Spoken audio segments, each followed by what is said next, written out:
Merry Christmas, Merry Christmas. Too early. Yeah, almost. Too early. Yeah. But it is Thanksgiving. Yes, happy Thanksgiving to everybody out there, man. Oh, right? We are recording this on Thanksgiving. Yeah. This guy made me do it. That's dedication. I guess, or just being an asshole about it. Nah, I don't know. I wanted to do a show. I really did. I'm feeling showless lately. Well, you already know, guys. This is CBSI's Friday FOC with East Meets West, man. I am your guy Joker, and I am here with Josh, the return of the Mac. I don't know why he still has that, but he's there. Oh, I gotta figure out something. I forget it's there. I'm not even gonna lie. I'll change it to something else. Oh, I had an idea the other day what I was gonna change it to, and I forgot.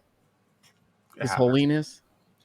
Yo, I know. The other night, yes, you sent me an invite for off air, and it was just I was mad late. I was already in bed, with wifey watching TV, and I couldn't. Yeah, you suck. Yo, I'm sorry, bro. It's just that when I'm in bed already, you're just no fun anymore. Why don't you just admit that? I am fun. I'm always fun, man. You just gotta come to my level of fun now. You know what I mean? Come a little earlier. Like I can't hang early. You know what I mean? But past 10 o'clock, yeah, that's my limit, bro. You know what I mean? I'm already winding down. But yeah, man. All jokes aside, man. Yeah, man. So what we got going on, bro? What's the dates? What's for the FOC? What we got? Yeah. What is the dates for the FOC? I think it's the 27th or the 28th. Yes, it is. It is the 27th for DC and any independents that you may order through Lunar, and Monday the 28th for Marvels and all the other independents that you order through Diamond. Okay. And make sure you go over to comicbookinvest.com, as we always like to say, and check out all the articles and links to other content creators and things of that nature. And say hi to Ben C. Yeah, no doubt. All right, so let's roll. Let's do this. All right, there we go. Yeah. Good old Vanish number 4. I read Vanish number 3. It came out this week. I read it today or this morning. It's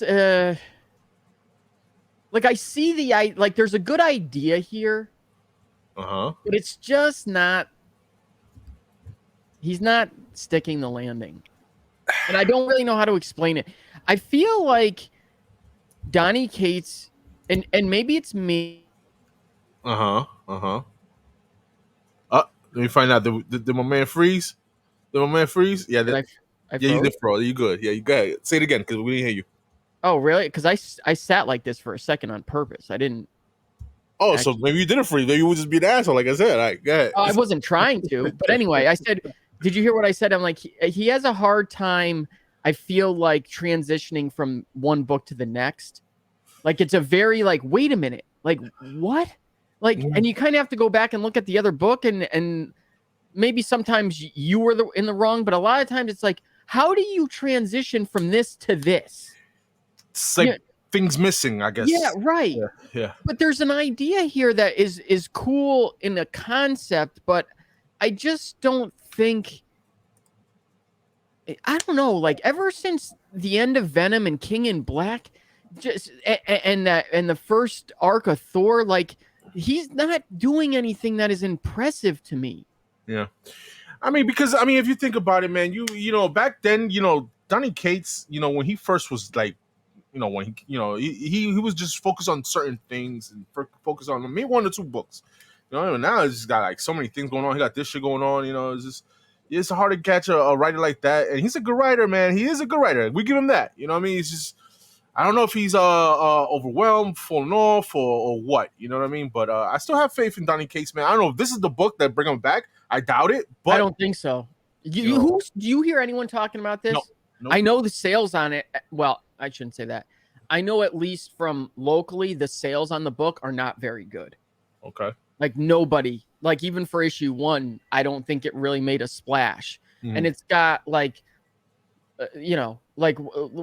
it? You got obviously the Akira homage, but what's the deal? Why do we need a 1 in everything? Yeah. A 1 in 250?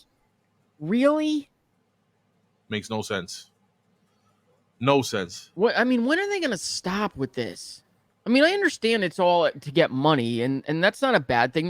They're companies, that's what they're in business to do, is make money. Yeah. But I don't know. I really like the segment the with Spawn. That one that Oh was yeah, that was pretty cool. And we mentioned that Spawn is going to be doing these what they do in variants for Spawns or whatever. like in every company. Yeah, I know, which is cool. I guess they celebrating Spawn or whatever. But yeah, man, that's my favorite one. Stegman too on the cover. I do kind of like the That was Kira nice one, too. yeah. The little homage, yeah. Walking Dead Deluxe number 53. Put this Key. up here. Yeah, Key. First, Abraham, Rosita, and Eugene. Did you watch the finale? Series finale. I did see the series finale, and I thought it was well done because for a series that was should have been off. Spoilers. Yeah, spoilers. I'm not gonna really talk about what's going on in the what happened, but I felt maybe you are, but I feel like for a show that was already dragged for so long, that should have been off already, like 5 seasons ago, maybe. It was done well. It was done well, in my opinion. What you thought about it?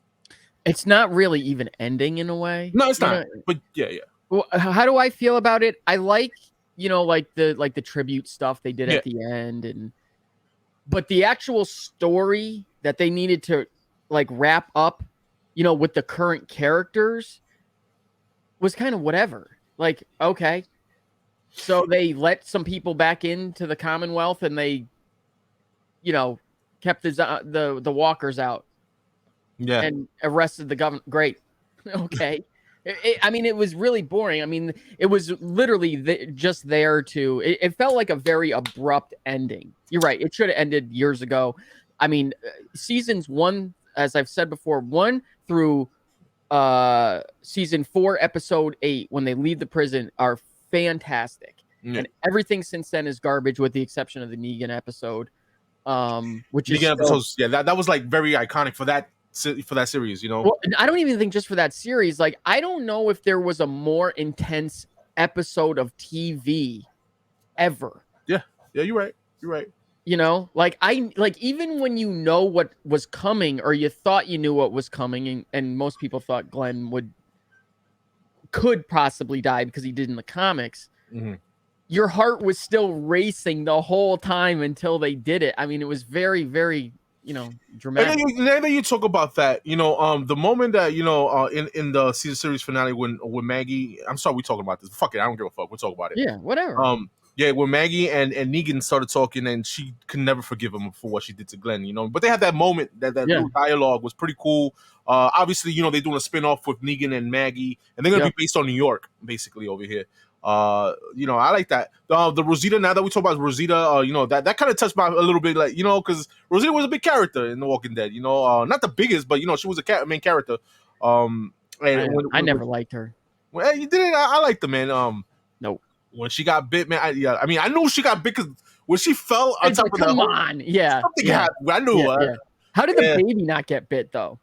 Yeah, I don't know, but the way she just at first I'm like, okay, you decided to climb this fucking pipe instead of doing what you did the second time, which is jump on the fucking pipe. So it's like, why did he do that the first time? The other thing is too is like, not to pick this apart, but it's like she falls on her back, and the part that gets bitten is her back.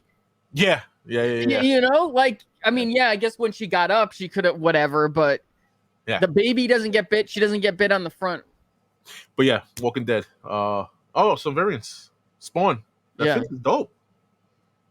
Okay, yeah. All right, shout out to Walking Dead.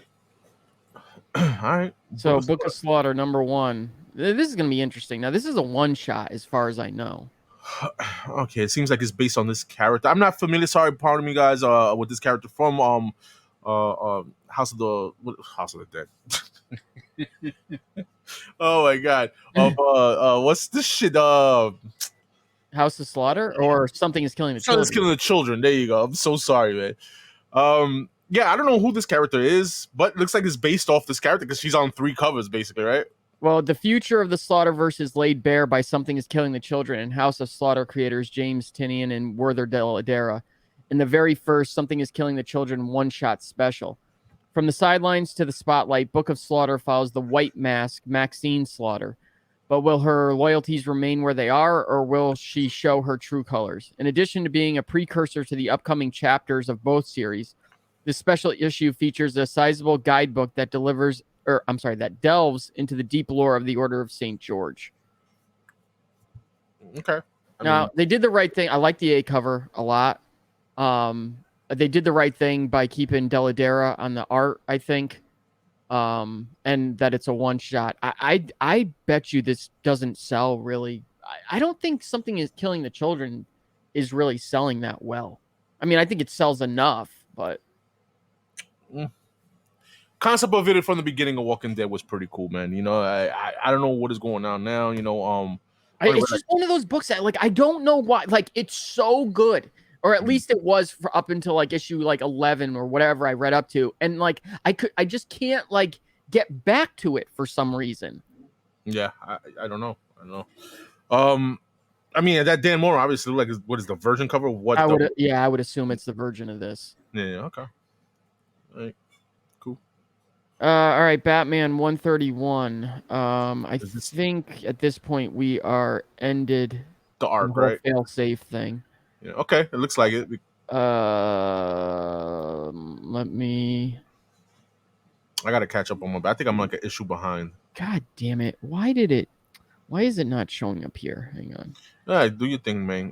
But yeah, Batman. With the fail safe. Like I said before, I enjoyed that character. That character was pretty cool, you know. But it was just a little bit too long. It took too dragged, a little bit too much with that story arc to me. And you know, Zdarsky is still on this, right? I'm not bugging, right? He is. Okay, and right. I think they pull. I don't think we need to talk about it because. Oh no! It's still here. Never mind. Okay. So Gotham City has never been darker or deadlier, and after failsafe, there is no Batman to save it. Can the fractured ghost that roams the streets survive? What happened to the man known as Bruce Wayne? Very short. Yeah, okay. I think Zdarsky is more interested in writing about Bruce Wayne than Batman. I mean, listen, honestly speaking, that's a different take. You know, because you know, Zdarsky did do the what's the book that he did before Batman? The Night. There you go. And the origins of Bruce Wayne or whatever was pretty dope, pretty cool concept of how Zdarsky you know, visioned, you know, his the way he sees Batman, you know, was pretty cool. And I enjoyed it. I enjoyed that. I didn't finish it, you know, but I enjoyed it.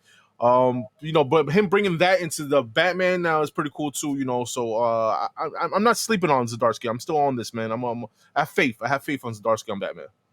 Yeah, notice. I hope this is maybe just kind of an interlude to whatever the next thing is, because if you notice, no Delato on the B cover. That B cover, it does look like a Delato though. He's been on it for a while. Yeah. I'm not a big Joe Quesada fan, to be quite honest with you. And Jock off the foil. That's Nakayama 125. I like that one. Damn, they made it a 1 in 25. Okay. Batman, One Bad Day, Catwoman, number 1. All four. I've liked all 4 issues that have. 4 issues that have come out so far. I said it before. I think that this series will be looked back upon very fondly in many years to come. I think it was a huge misstep. Maybe not financially speaking for them. It was probably the smart thing for DC to do, and not have Jim Lee on the main cover. That way they know people buy the main cover and then would have to buy the Jim Lee variant cover.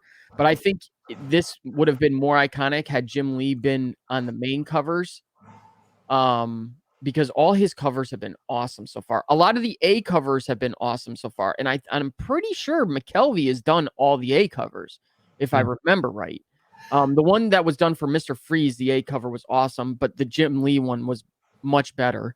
Yeah. This Batman One Bad Day, we talked about it. The I only read the Riddler one, right? Mm-hmm. The second one was the Two-Face one that came out. I didn't read that. I know each of them has different writers. The first one that I read was Tom King, if I'm not mistaken, right? Tom King did that. Two-Face was Tamaki. Okay. The Penguin was Ridley, the guy that does I Am Batman. Mm-hmm. And Freeze was I can't remember. I don't know, but who's the Tom? I know Tom Taylor's doing one of them. Which villain he's Tom doing? Taylor's doing, I think, Ra's al Ghul. Oh, Ra's al Ghul. Okay. But I mean, but we talked about this, and from what I've read, and I'm gonna read these. I started reading the Two-Face one. I'm gonna read these. I enjoyed them. You know, they're pretty like a thicker book. You know, so they're pretty long stories or whatever. More wordy than anything. But they're not as long as like Tom King's Riddler. That was long and wordy. The other ones are not like that. As a matter of fact, the Mr. Freeze one kind of reminds me of Batman the Animated Series. 100%. Yeah. All right. Yeah. But yeah, man, I from what I've seen, and I'm gonna read them. I think I'm safe to say that I will recommend these books for people who's into the Batman stuff and not sure of it, because you know, to take a view of these villains, you know, and these writers are amazing. Tamaki, you know, King, Taylor, and to take their point of view of these villains is badass. And I really enjoy Tom. And Tom King is a hit or miss with some people. For me, I enjoy Tom King. And for what he did for Riddler, like I never seen Riddler that way, you know, and for him to do it, it was fucking awesome. I recommend that book. Started off, and I'm gonna keep on with these One Bad Days. I'm kind of surprised. I think it was a pretty big miss not to have Sousa Micah on not one Catwoman cover. I think that was a huge miss. I agree. Well, that Brian Bolin looked kind of creepy. I don't think any of the Bolin covers have been that good except the Joker one. The Joker one, yeah. I agree. And sorry about not having the trade dress on these. Like I've told you guys before, DC for some reason puts the images up and then adds the dress later, and I don't think anyone's updating today because of Thanksgiving, obviously. But yeah. Dark Knights of Steel number 9, 8 came out last week. It was good. Again, like every book just seems to have something at the end that is like, what? So somebody dies at the end of 8. I won't spoil it for people who haven't read it yet. But it's good. I think it did itself a huge injustice by taking so much time off. I agree. We talked about that last time, right? Yeah. Yeah. I mean, they fucking took all the momentum this book had and basically flushed it down the toilet, if you ask me. And guys, you know, this is a perfect example of from what I was talking about earlier about writers. Tom Taylor, amazing writer, you know, and you can see his he can switch it. He could give you a post-apocalyptic type shit with Deceased. He could give you some medieval time with Game of Thrones type shit with this. You know, like it goes to show that Tom Taylor is a very talented person. Nightwing at that, you know, totally different. You know, but this is a 1 in 25, by the way. Okay, that's 125 Perillo. Nice. Yeah. Awesome, man. But yeah, man, Dark Knights of Steel, I should say, because I think I fell off of the 3rd issue. But definitely a book that's I recommend, because it's just you can't listen, man, DC Universe in medieval times. That's all you got to say. That's all. Yep. Game of Thronesy. Yep. Sort of. Detective Comics 1067. I'm not reading this anymore. So I don't know what's really going on. Maybe I should, because I think obviously stuff is going on with Mr. Freeze right now, and I don't think Mr. Freeze really ever gets used that often. So I mean, I know the last thing that was going on was with, I don't remember. Sean Murphy. The Sean Murphy. No. I'm not talking about with Freeze. I'm talking about what's been going on in this book. It had to do with those, like the whole opera type of vibe and like those people family, coming from outside of what? Is it like a family? That family? Yeah. When Ran V started writing this, I think I forgot it was like 5 issues ago or 4 issues ago. Mm-hmm. It started off good. It made me want to read more, whatever, but it didn't hit me yet. You know what I mean? But it looks like it's still in the same story arc, because that vision of that cover B, was with the Ran V, what he was talking about. Like, I don't know, Batman thinks, I don't know, he's bugging right now. Yeah. I don't know what's going on. So I don't want to say and say anything about the story, but it was okay for me. Ran V at the same time, hit or miss. So I don't know. Take it for what it is. Evan Cagle, okay. Jim Lee. Just weird covers. You know. Colleen Doran, yeah, it is. And Tamaki was on Detective. That Tamaki run on Detective Comics was really good, really good. All right, what else we got?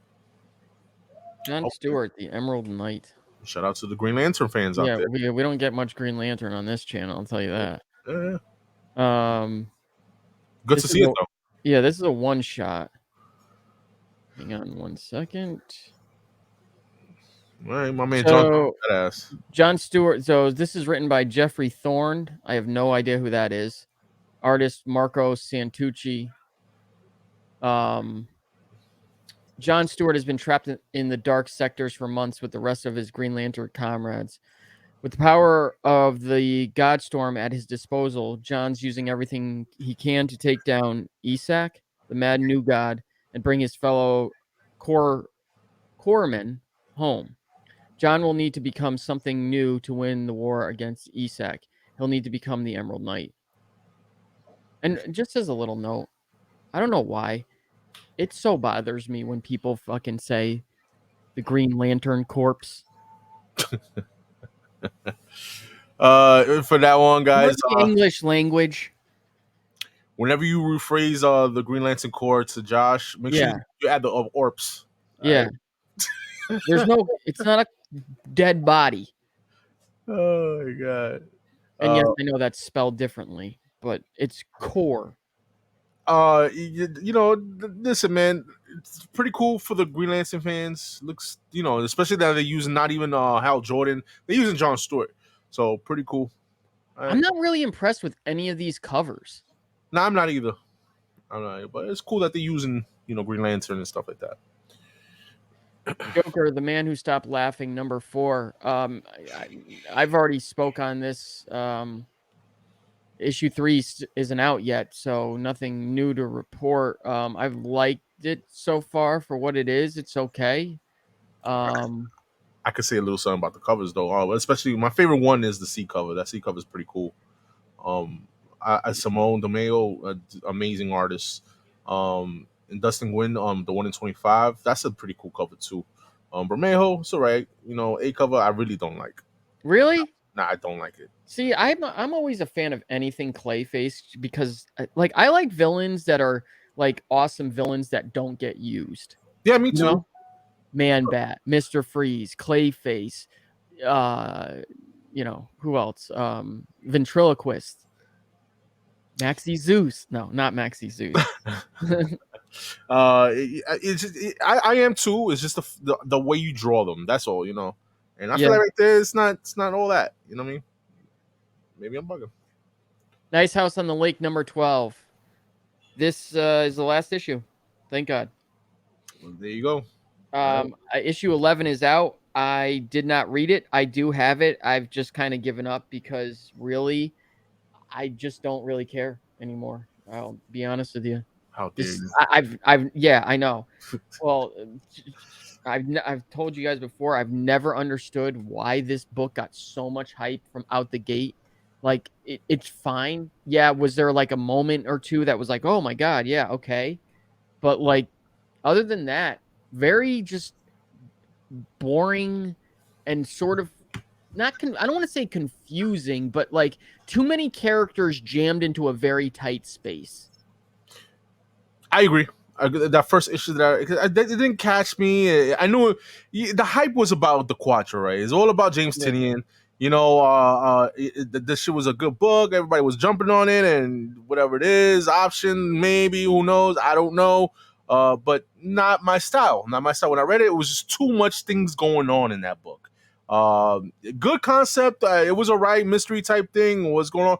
But it just wasn't my thing. It felt cluttered. A lot of shit going on. Yeah. So I can't keep track.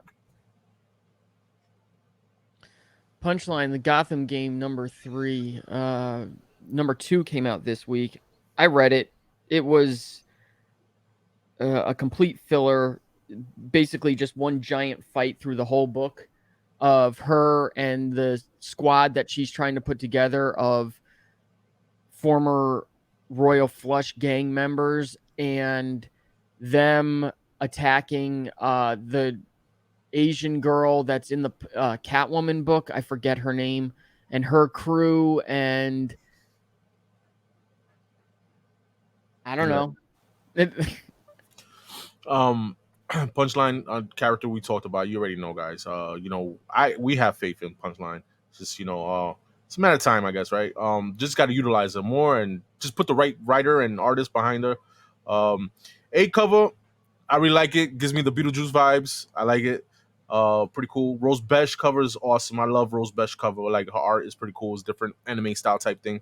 And what is that? Ejai Cure, that covers fucking dope. Yeah, he or she is a good artist. Been on for a while. They, that's the pronoun they. Or they. 1 in 25 is cool. 1 in 50 Derek Chu, it's the typical Chu cover, So Riddler year 1, number 2. I don't know. I didn't really have any interest in reading number 1, so this is on here. I have an interest in reading number 1 because of who's writing it. Basically the guy who plays the Riddler, and this obviously takes place in the universe of Robert Pattinson Batman, right? So hey, listen, I really liked his style of Riddler in the movie. It was different, not Jim Carrey type-ish. You know what I mean? So Paul Dano, that's his name, Paul Dano. Yeah, it is. Yeah, right? Paul Dano. Do you have a problem with Frank Gorshin? Because I don't. No, Frank. You said Frank Ocean? No, Gorshin. Who's Frank Gorshin? The guy who played him in the fucking Batman TV series. Oh shit, the 66 and West. Yeah. Oh no, not at all. I'm just saying it's a different style of Riddlers going on. Because that was more of a like funny riddle me this and riddle me that type Riddler. This one was more of a like a fucking serial killer type ish. Look, Jeffrey Dahmer type. Riddler. So I'm interested to see how Paul Dano puts that into words. So I might read issue 1 to see how it is. And I'll let you know, Josh. See if it was. Well, you do that because I'm not reading it. Right. So this is weird. Swamp Thing, Green Hell, number 1, second print. Now, this book came out. Let me just get the facts on this real quick. Swamp Thing, Green Hell, where are you? Issue 1 came out December of last year. I mean, obviously, yeah, because December's not this year yet. But Black Label magazine size book. Crazy. Was an awesome read. Awesome. Supposed to be a 3-part series, I believe. Then the next thing you know, it's just gone. I think they canceled it. And now, all of a sudden, it's back. And so here, I'll read you exactly what it says. But I was so happy when I saw this. And this is Jeff Lemire. The gruesome horror hit from Jeff Lemire and Doug Mahnke returned to complete its run in February and March of 2023. Let's keep our fingers crossed on that one. And now it's time to get back on board with a special reprint of the first issue. In the future, the last remnants of civilization cling to a nearly submerged mountaintop, and to finish humanity off, the Red, the Green, and the Rot have joined forces to send the most monstrous Swamp Thing ever created. I really like issue 1. Constantine's in it. It was really good. There we go. All right. The Amazing Spider-Man 17. Got a lot of homage issues all throughout Marvel coming up, and that have been over the past week or 2 weeks. I just read... What, issue 15? 14? 16? He's just gonna let me talk. 14. Okay. Just came out this week. Some dope covers. These are actually variants right here. Hold on. I got you, bro. I got you. Nice. Right? So, it's a pretty cool issue where it's fall, spring, or no, how does it start? I think spring, summer, fall, winter. Mm-hmm. And each season, it's written still by Zeb Wells, but different season, different artists. Stegman is the artist at the end. and it kind of takes you through the whole thing with Chasm, kind of how he met Madeline Pryor. It kind of says go back and read this or go back and read that. So it's kind of cool, but it's showing if you weren't reading things outside of ASM to figure out how he meets Madeline Pryor in, I forget, in Axe, I think. I can't remember. But very good story with Ben Reilly's girlfriend, Janine, who at the beginning is leaving him because she wants to help him, but she's fresh out of jail from murdering someone, the whole collapse of the Beyond Corporation. She wants to leave him, but she can't. And then she finally comes to realize that, she's by his side no matter what. And she's resigned herself to the fact of, if we're going to do bad, we're going to do bad. And that's just kind of what it is. So after Chasm and Madeline Pryor are teaming up, she goes to Madeline Pryor's like, look, you guys are about to go to battle. I feel like I'm just sitting here on the sidelines. I don't have any superpowers. I don't have any, thing that can help. And Madeline Pryor's like, well, I'll basically make you into something, but you have to ask for it. To which she transforms her into this Hallows Eve. So I don't know. It was a good read. I liked it. I really liked it. I mean, it's not great, and I know a lot of people still have problems with it, but the ones that I talk to about are people from like older generations that have a problem with the current series. I'm actually finding this volume actually decent. I gotta say. Okay. I gotta say. Now, I don't understand what this whole bullshit is right here. They mentioned that a couple months ago that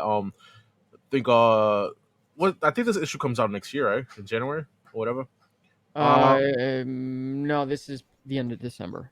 The end of December, all right. Well, I know they're gonna start doing a lot of these Disney variants, homaging old books. Yeah, they mentioned it on IG. I think this is pretty cool. Something to look after because Disney, it's a big fan base with characters, Disney characters. I really like that. The homage is pretty cool for ASM 50. It's pretty cool, and believe it or not, I like that Romita Jr. cover. It's pretty cool. Yeah. And I mean, this is pretty close to his father's work. Yeah. I mean, sort of. I mean, you can still see Junior's style in the Spider-Man and the boxy heads, but I mean, I would have loved if his father was part of that too, the cover 2 doing it. But I understand the man is 90-something years old, so yeah, I think he's 94. Yeah. What else? What other covers you got? And McGinnis 125. So I'm assuming go back because there's McGinnis there. This is a design variant. Okay, all right. So, but not a ratio, or at least that's what it's being advertised as. Avengers: War Across Time. Hold on. Before you move on, go back. That ASM looks like an homage. The Emma Guinness to the first appearance of Robin, right? If I'm mistaken. I mean, not really. Why? Because it's coming through like that fucking. Yeah, you got Batman in the back. I don't know. Yeah, but Batman's holding the. Yeah, he is. All right, maybe I'm not. Maybe I'm bugging. All right, go, move on. I mean, it's in the same pose as the McFarlane. ASM. Yeah, like with the circle, So. Yeah. Okay. Avengers: War Across Time. So, I think this is kind of important, especially with Ant-Man and the Wasp: Quantumania, and then Avengers, the Kang Dynasty eventually coming down the road, way down the road. Yeah. But this is going to be something very similar, I believe. Thor, Iron Man, Captain America, Giant Man, and the Wasp. The classic Avengers against the Hulk on the streets of New York. It's the beginning of a showdown with Kang the Conqueror that will span the centuries. Eisner Hall of Famer Paul Levitz makes his Marvel debut, unless you count a letter in Amazing Adventures #5, teamed with acclaimed artist Alan Davis. So I don't know. I think this is going back and telling a story maybe from like the 60s. Okay. I mean, it seems that way. You see the characters, they're more retro look, right? Even in the A cover. So that's pretty cool.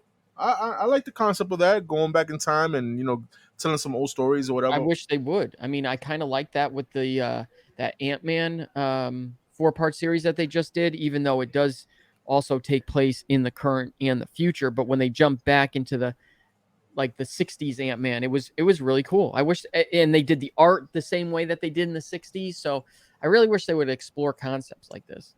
Yeah, it's cool. Black Panther number 13. I have a bunch of things to say about this. Yeah. This arc is not very good right now. It started off strong.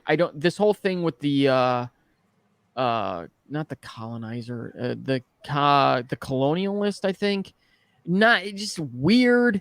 Not using Tosin enough. There is an advertisement, actually. There's an advertisement which I found pretty interesting in Amazing Spider-Man, where that Wakanda series where they're exploring or they're telling stories of all the people that have held the Black Panther mantle. Mm-hmm. Mm-hmm. Look at this. Hold up, let me highlight you. Give me a second, bro. I got you. Boom. All right, that's the 4th issue. All right. So I think he is coming in a big way eventually. I think they're just kind of slowly, building him up.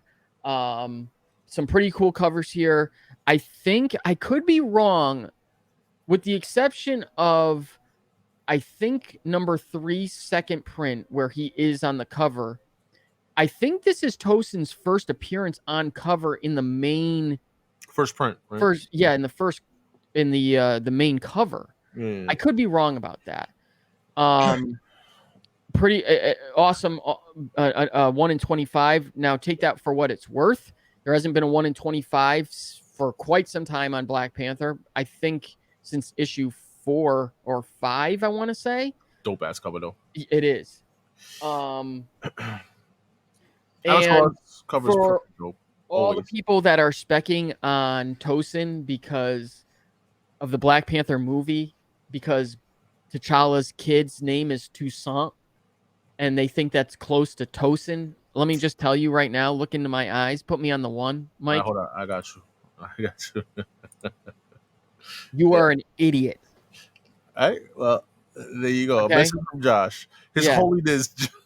You are an idiot if you are specking on Tosin because his son's name is Toussaint. No, one has nothing to do with the other. Read the book. Fucking has nothing to do with it. They did not say Tosin and Toussaint. Toussaint is an actual name, a French name. Out of these, man, the 1 in 25 is the cover to get. I love that cover. That cover is just so dope. Alex Ross cover. Obviously, Alex Ross been killing it all the time in these 8 covers, man. Can't say nothing wrong with Alex Ross doing the 8 covers. Obviously, the Majina FF50, not 50, 52. First appearance of Black Panther, cover B. That's pretty dope from Medina. And then Miguel Mercado. I really like that Miguel Mercado cover too, with Neymar on the back. I like all the covers. I mean, I'm not really the biggest fan of the Alex Ross one, but I like that Tosin's on it. But it's not bad Alex Ross, regardless, though, still. I do want this 1 in 25 so bad, though. It is dope. It is my favorite one. This is a spoiler cover, by the way, so I guess I don't know if Namor is coming to save them or if they're just doing that because of the movie. I don't know. Could be. Obviously, why wouldn't it get a? Which obviously means it was received very well, or just because people wanted the 1 in 25 and they ordered that many copies and it just jacked up the print run. But as we explained last week, just a great read. It's a shame it's a one shot. I'll tell you that. Yeah. The only I gotta say is just read it yourself, guys. Man, a lot of people saying that this wasn't. Not a lot of people. I've read something on IG and somebody was like, "Yeah, this wasn't a good read." It was a good read. It was a good read. Don't know. It doesn't matter. You know. Do I know them? Maybe But anyway, this is a good read. Type it in the private chat. I gotta know. Yeah, this is a good read. Just read it yourself. I don't care what nobody says, man. Listen, the take on Blade, on this story right here, that one shot. It is because it is a one shot. So there's not really much to say because you can't go on, this is gonna be a good book because it's only one shot. But for being a one shot, it was a great one. Not great, it was a good one shot. It was good. Yeah, very solid, good story, good detective work. I like the art interior, the interior art inside. And just read it yourself. Don't go with what people saying and knocking shit. Just do it yourself, and let me know in the chats. Let me know in the comments if this was a good read or a bad read. If it was a good read, then good for you because you agree with us. You know what I mean? If it was a bad read, then hey, listen, I don't know what to tell you. I almost feel like I know who it was. But yeah, read it yourself. Put it in the private chat. I'm kind of disappointed that they didn't change the cover though. That It's they not just that- kind of changed the color scheme a bit. They didn't even change it that much. I mean, the original one is just like a lighter shade of orange. But still, the cover to get is definitely the Lotto cover. That Lotto's the first print. That shit was just gorgeous. That's all I gotta say. Yeah. Yep. Except though, you got to be careful because so I have 3 of them, and it has the same. There's something on the printing where like the bottom corners are kind of janky. Yeah. So I don't know if that's going to affect if anyone wants to get it graded or things like that. So just from the pages of what? Pages of Avengers. All right. oh yeah, because remember it's going to be continued in Avengers, which it's like why? I mean, I don't know if it's continuing or it's just like Blade is back on that. Right. Well, yeah. I think that they will end up going to this new Vampire Nation in that Avengers book, probably. But it's like, why can't you just give this guy his own freaking book? I mean, probably because it won't sell that well, especially after the first like 2 or 3 issues. So I kind of get it, but Blade is badass, bro. Just give him his due, bro. Yeah, put it in the private chat. This motherfucker, yeah. Captain America and the Winter Soldier Special #1, second print. I didn't read this. I remember when it came out. I think it's a great cover. I really like the cover. I don't even know who that is. Yeah, there you go. All right, so this cover right here. This book right here. I know nothing much about, but is this the one that you said that? No, this is not the one. It was a different Captain America book that's going on, so I can't say much about. Yeah, that's Sentinel of Liberty. I think. Yeah. So, cool cover. Wait, Sentinel of Liberty.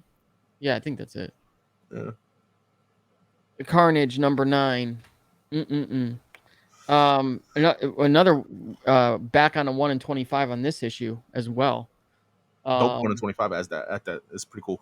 Surprised we didn't get a retro homage. I'm gonna pick this up and see, but this is probably gonna be it for me. I mean, this book series started off so strong, and is kind of where they are right now. Looking for where are they? They're in hell right now, or I think they just left hell if I remember right. But ever since they went looking for what's his name, the Dark Elf, fucking yeah. Once it got too fantasy type-ish shit like that, you lost me, kid. Because Carnage and fantasy world type don't match. It don't match. Carnage is a fucking a motherfucker. I don't want to curse like that, but he don't care. Fuck that. It don't match with that magic shit. It doesn't. Stick him with him just being like evil and shit, and just don't mess with that. It was so good because like Carnage, like there's a relationship with Carnage obviously between criminals and cops. You know what I mean? And they had it going well where you have a cop, that's chasing down him, and this new serial killer that like worships Carnage and Cletus. Cletus is now.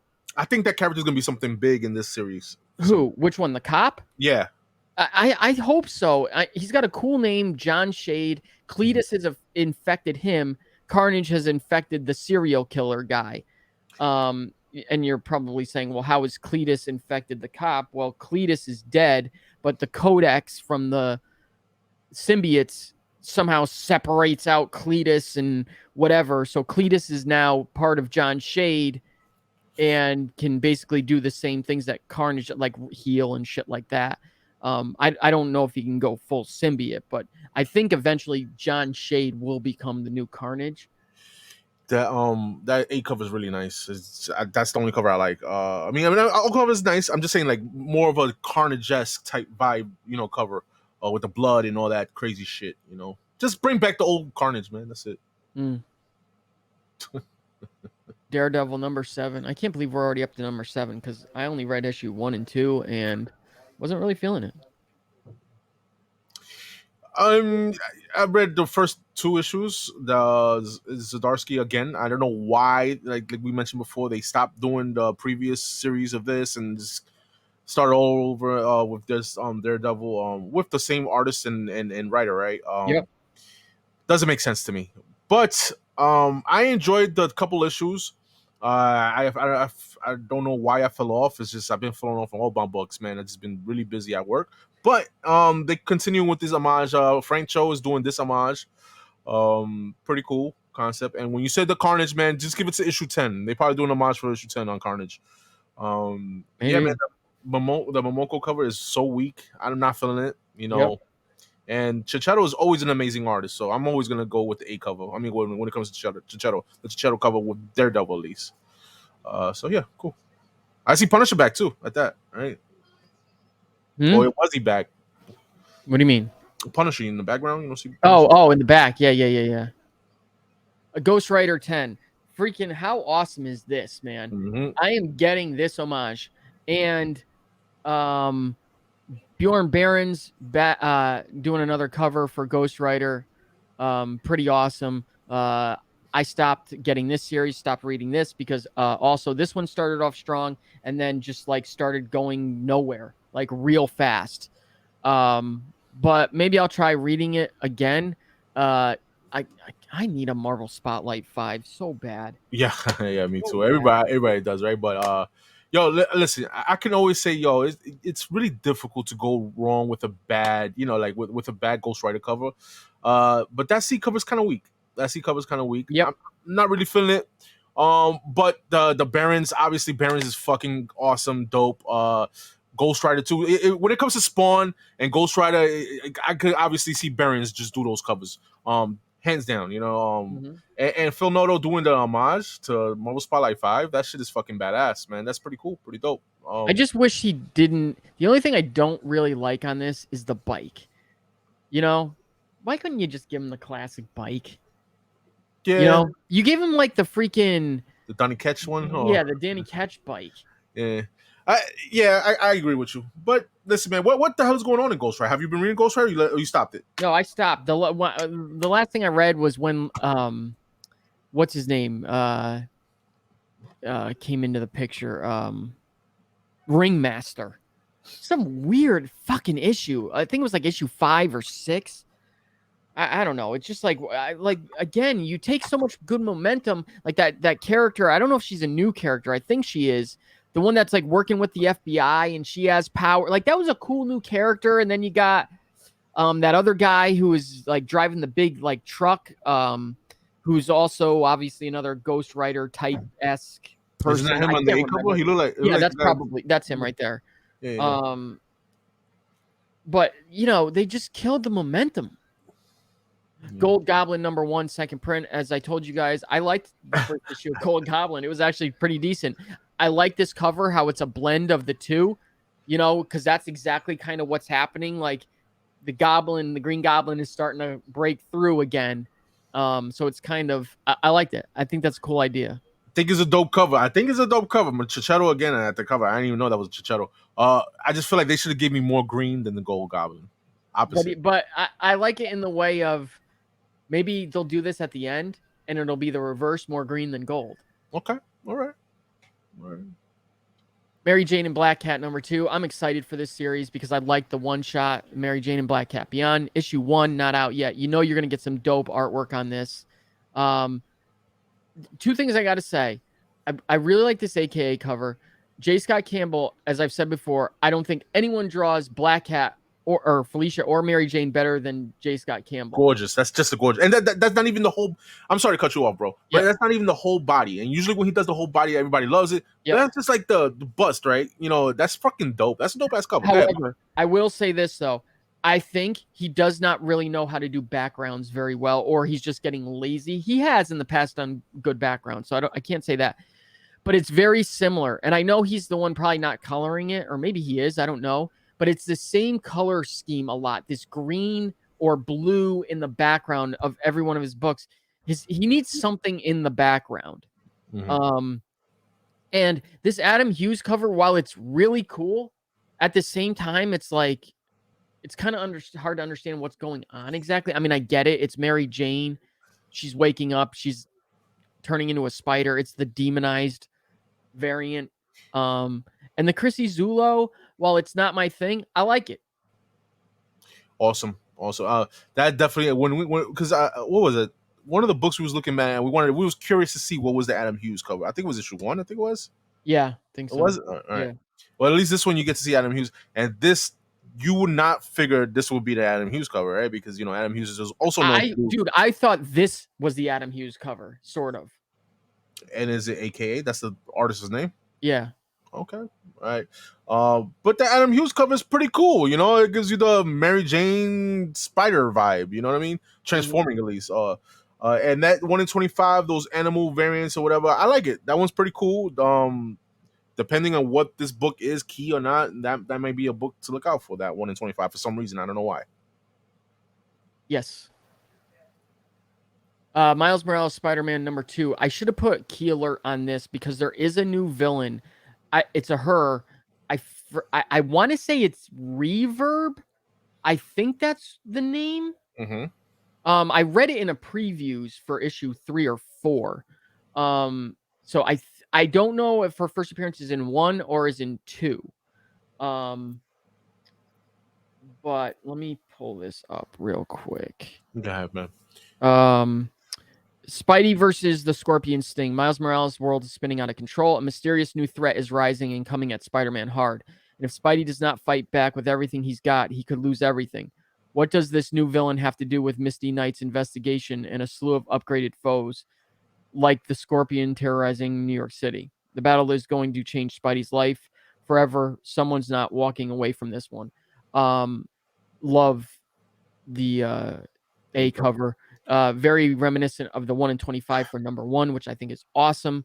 And the guy doing the artwork on the interior, Federico Vicentini, I think did the 1 in 25 on issue 1, I believe. And I'm really digging his artwork. I really like it. I like that it appears that he's going back to the old suit. Or actually, it's not really the old suit. It's more reminiscent of his old suit. That whole V. It looks more of the original type suit, right? Yeah.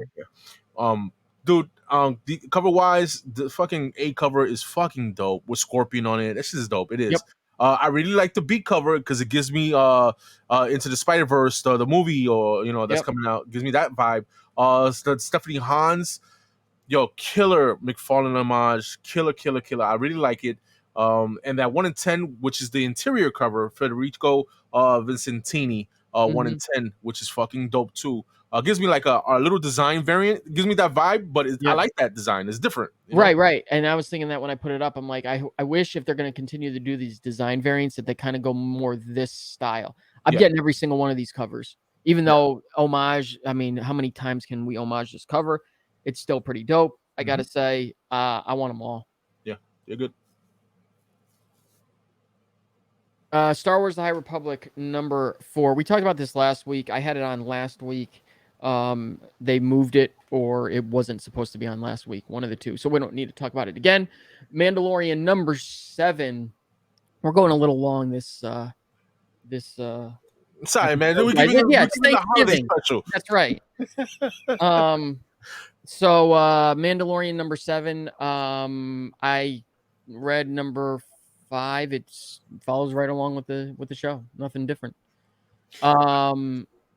But be prepared. #5, of course, I stopped getting the ratios, and of course it becomes, arguably the biggest issue, other than maybe Grogu.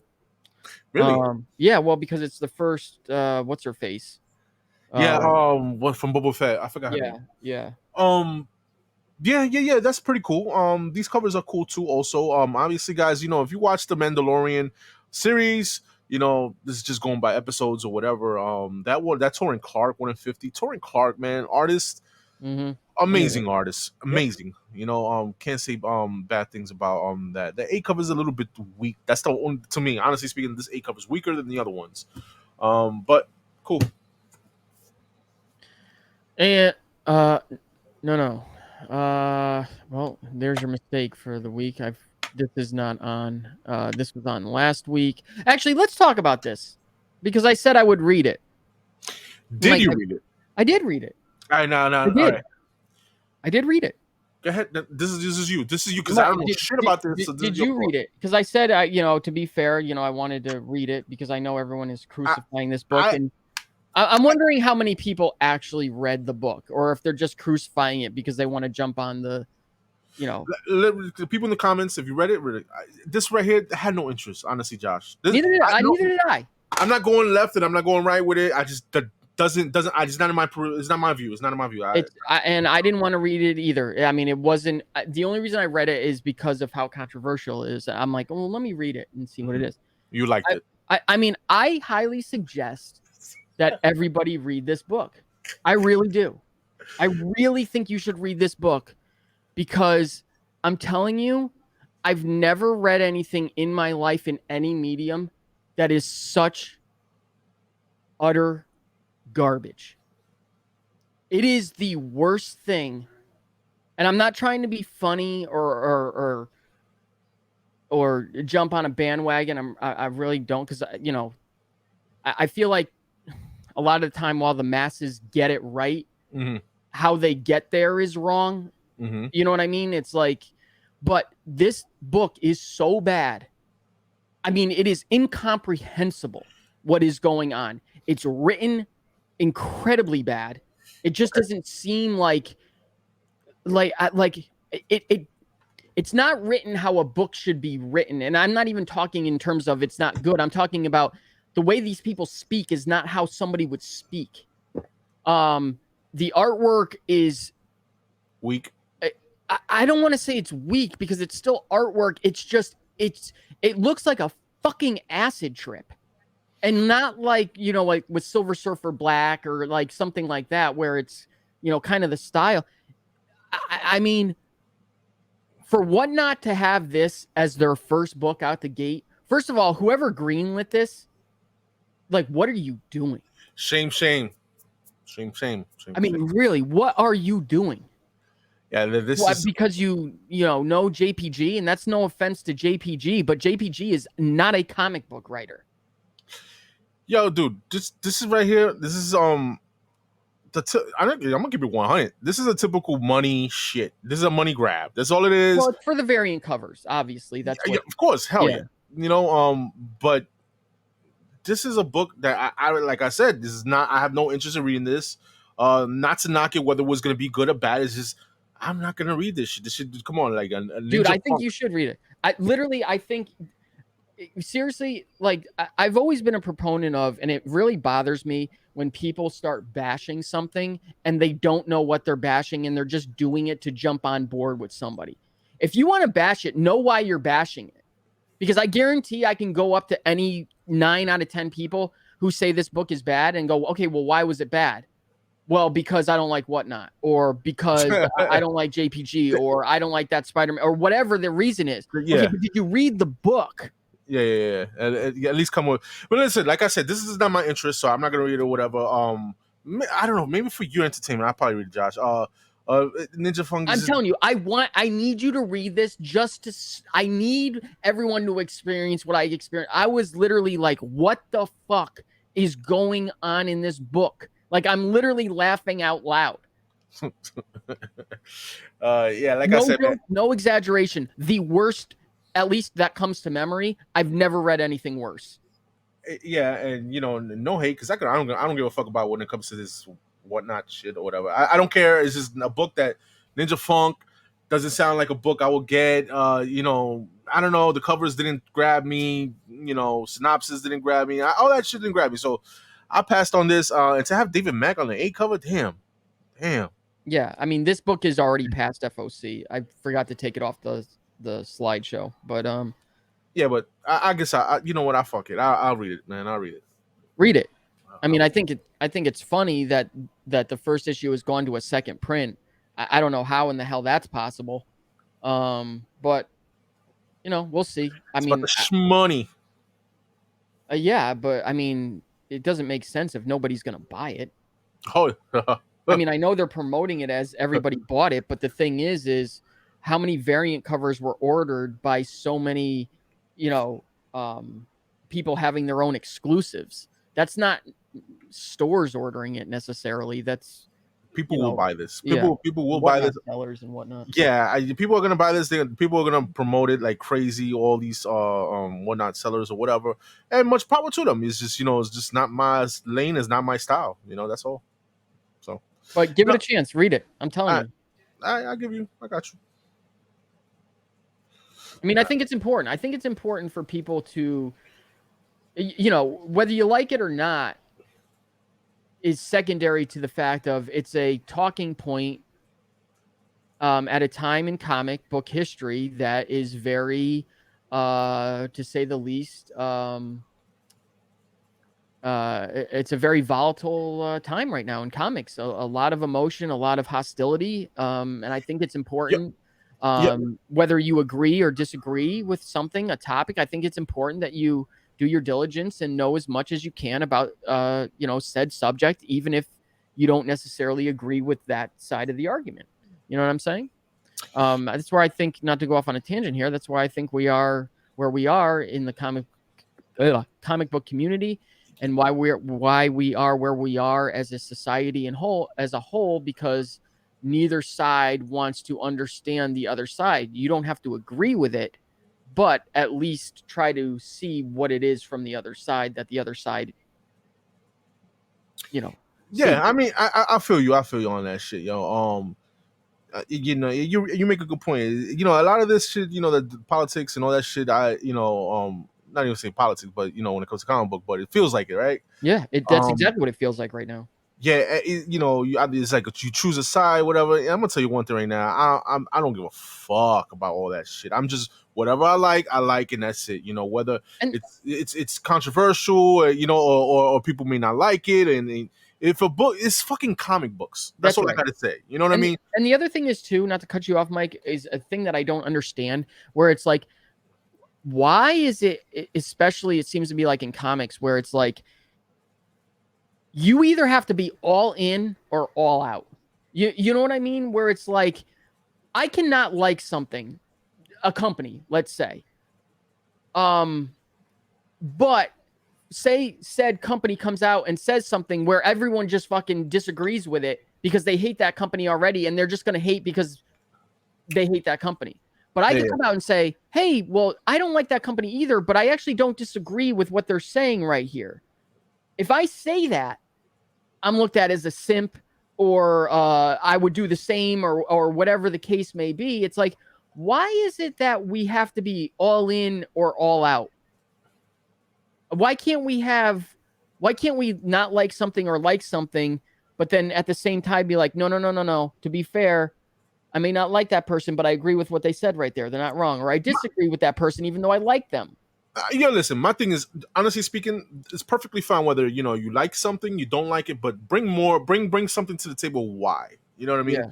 That's all. You know what I mean? Bring your facts, bring why your reasons why this shit is not popping, why this shit is good.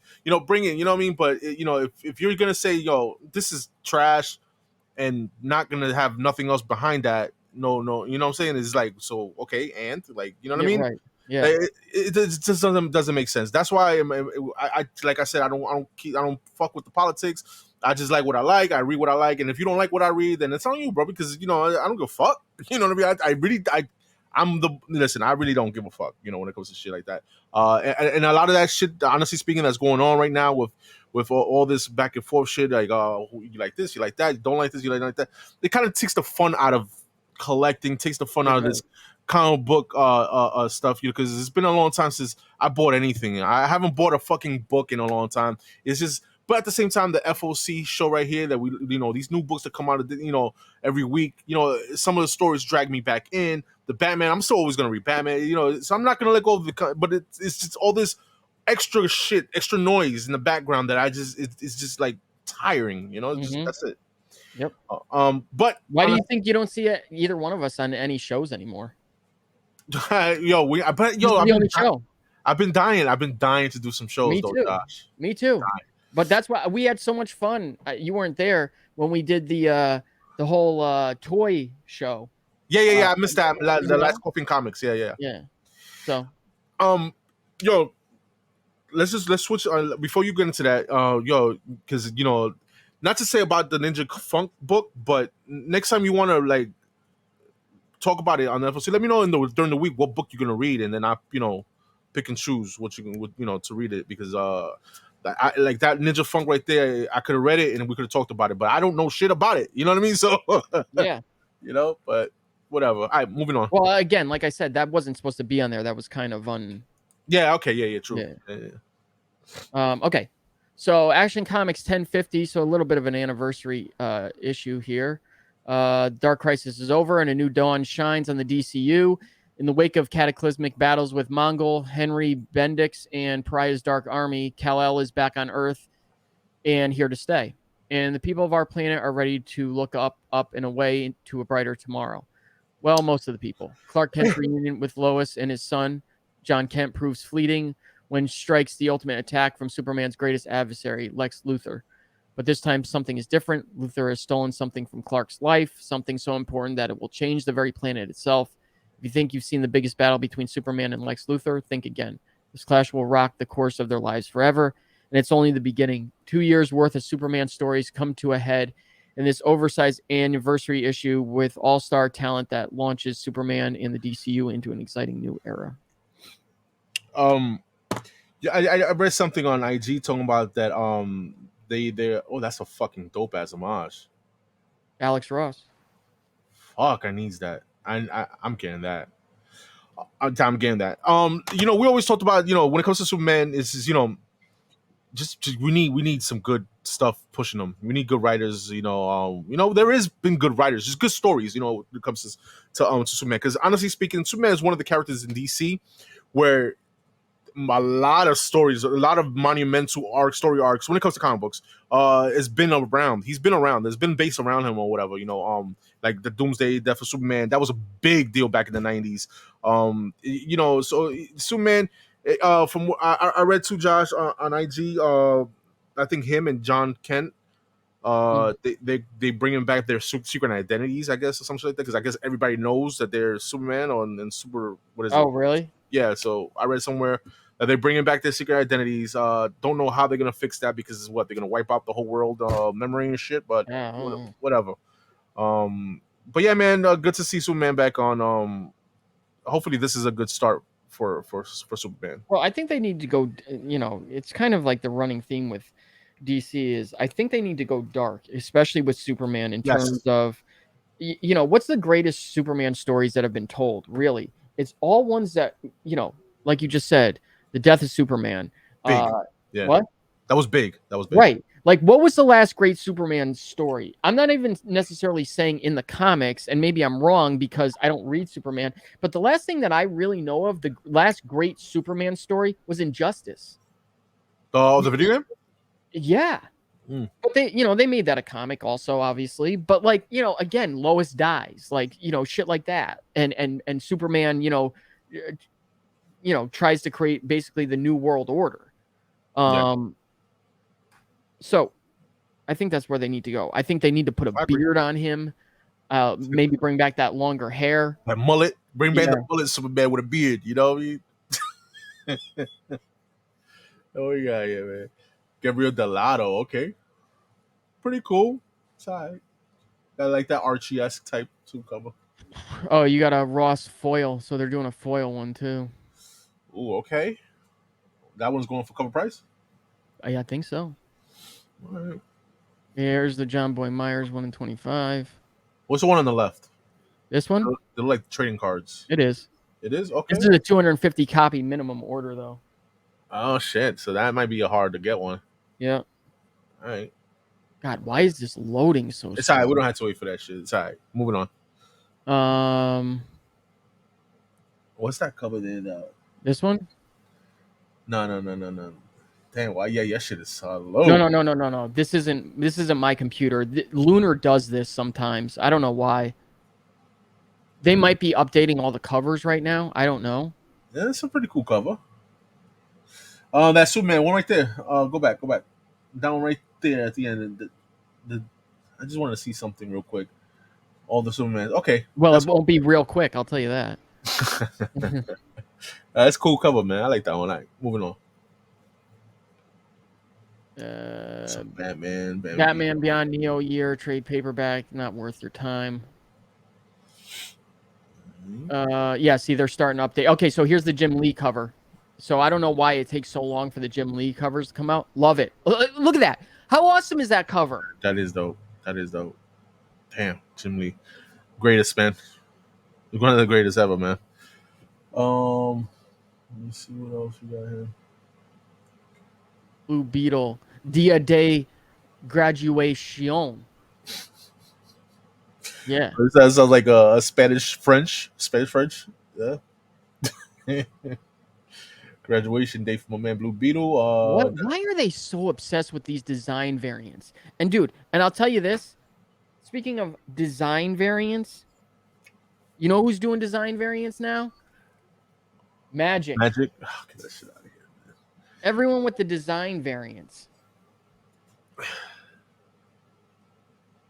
What else we got?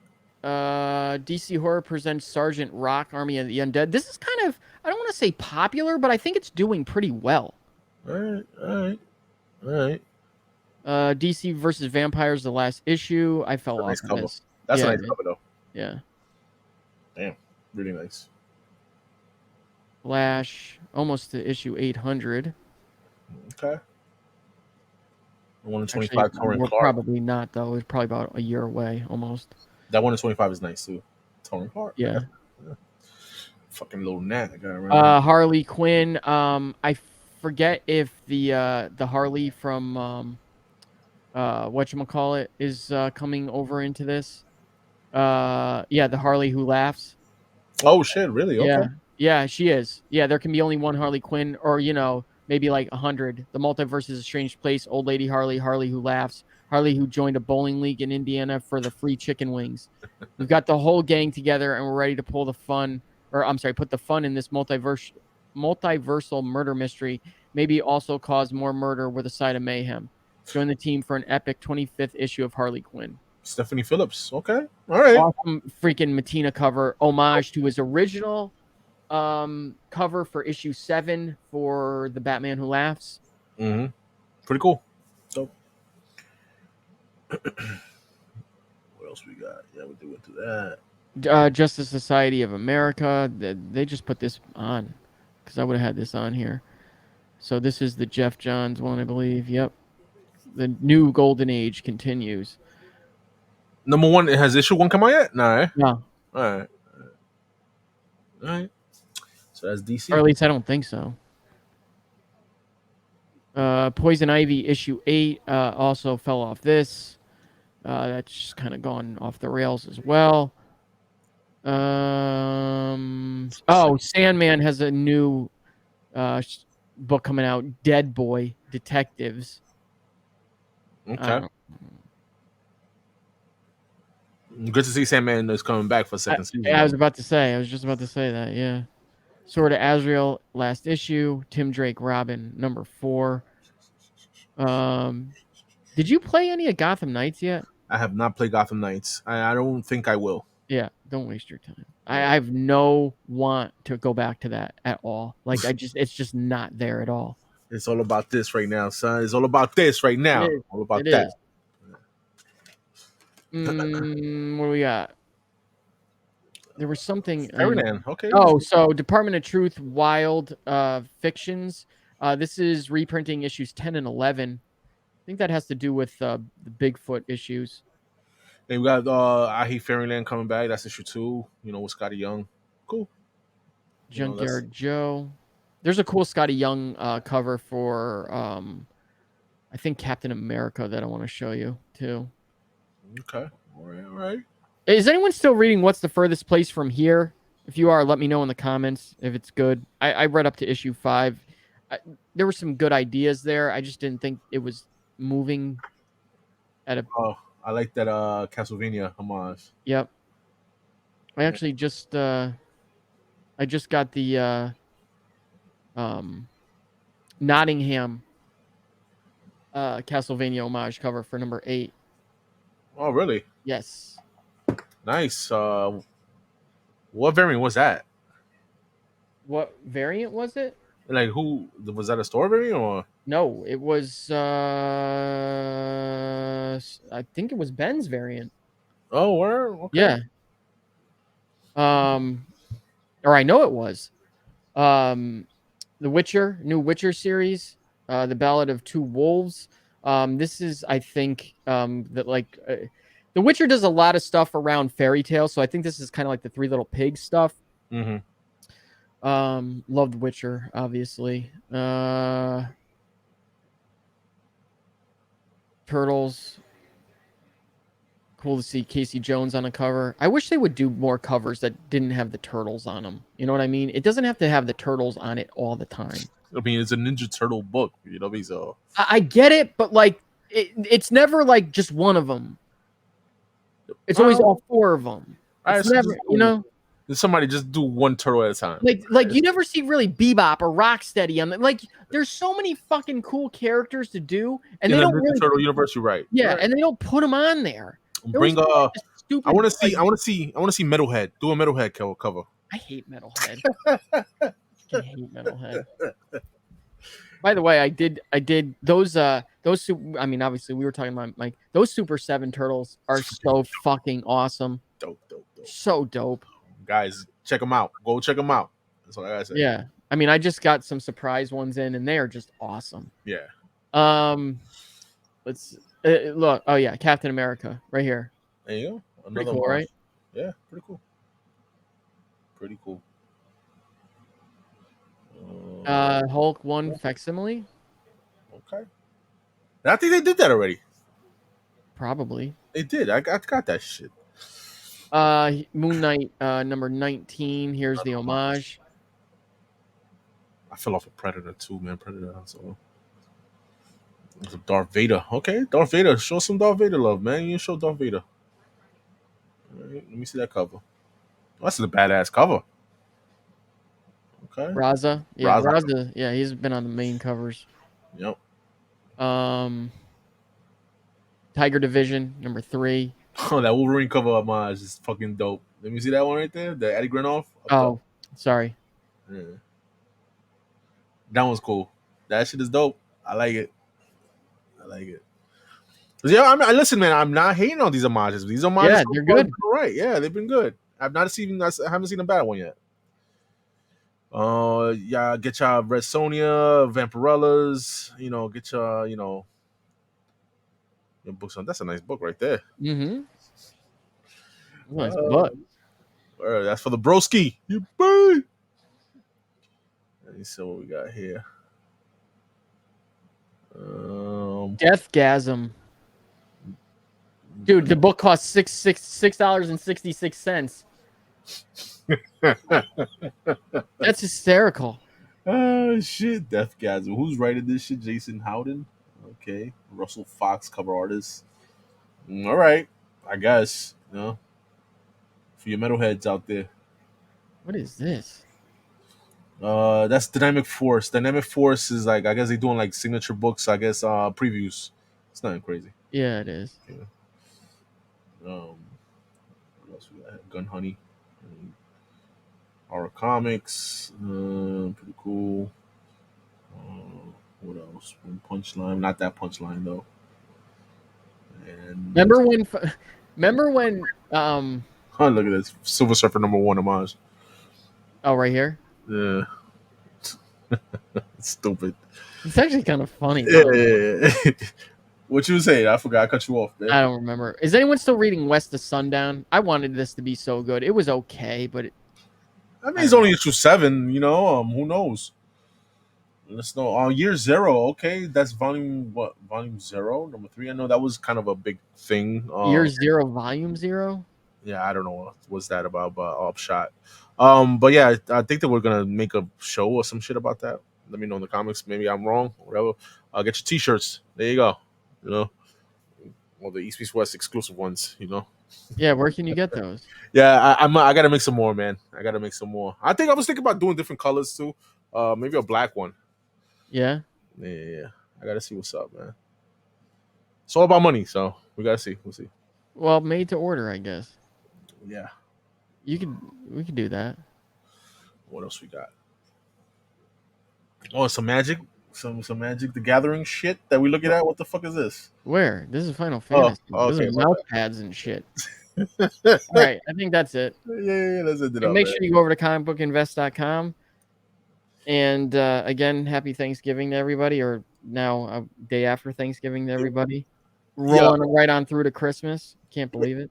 Yeah, definitely, man. We're gonna get our little turkey on, football on later. Watch the Giants get their fucking asses handed to them. Definitely want to say, this has been the longest FOC show that we've done. Yeah. An hour and 20 minutes. Wow. Just listen, the gift that keeps on giving, guys. That's You're right. welcome. You're what welcome. else are you going to be doing tomorrow or today? Oh, guys, man, I hope you enjoyed, man, everything, man. You stuck to the end, man. You're a real one if you did. Appreciate that, guys. And again, man, and everybody enjoy your holiday weekend, and we'll see you guys back next Friday. Later. Yes. Peace.